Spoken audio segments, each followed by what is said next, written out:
ஸ்டாலின் குடும்பத்திற்குள்ளே நடக்கின்ற சண்டை. இது என்ன சண்டை அப்படின்னா, ஒரு பக்கம் வந்து மகள், மனைவி, மாப்பிள்ளை. இன்னொரு பக்கம் மகன், மருமகள். இவங்க.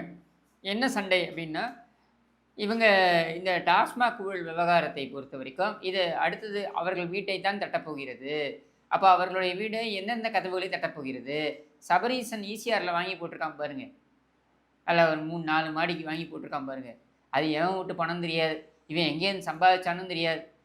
இவன் எங்கேருந்து வந்தான்னே தெரியாது. திடீர்னு வந்தான்.